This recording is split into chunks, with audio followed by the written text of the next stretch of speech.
Well, hello, and welcome to another edition of Shrink-Wrapped Book Reviews on my channel, JC Lee MD. I'm your host, Jonathan Jaha Lee, a quadruple board certified child and adolescent psychiatrist, proud Torontonian, currently living and practicing in Los Angeles, but hailing to you today from my hometown of Toronto, Ontario. Today's book review is on the cognitive therapy of depression by the OG himself, Aaron Beck.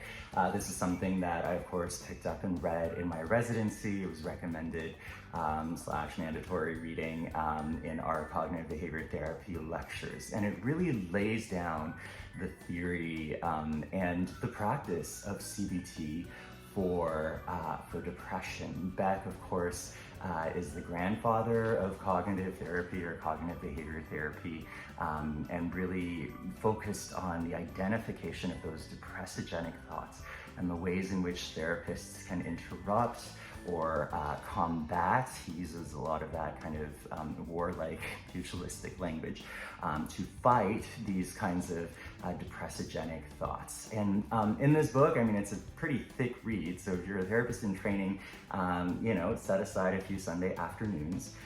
It's quite dense, but incredibly helpful, I think, in familiarizing yourself with the why and the how of delivering cognitive therapy. There's several helpful therapist-patient transcripts.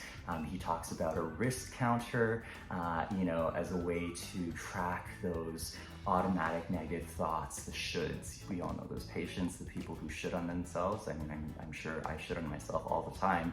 And so, part of the beauty of cognitive therapy or CBT is bringing to awareness these ongoing, running automatic thoughts that perhaps are percolating into our mood, like coffee grounds, but not necessarily in our awareness.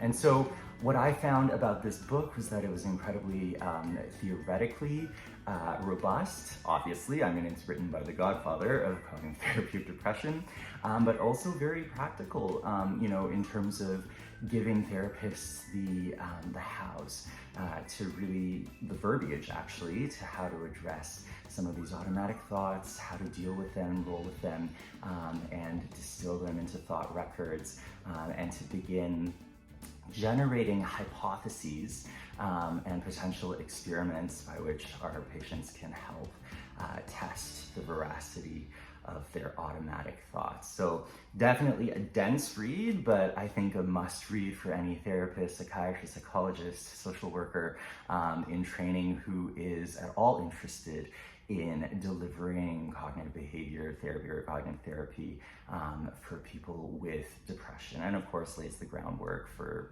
CBT for all other modalities in the DSM-5.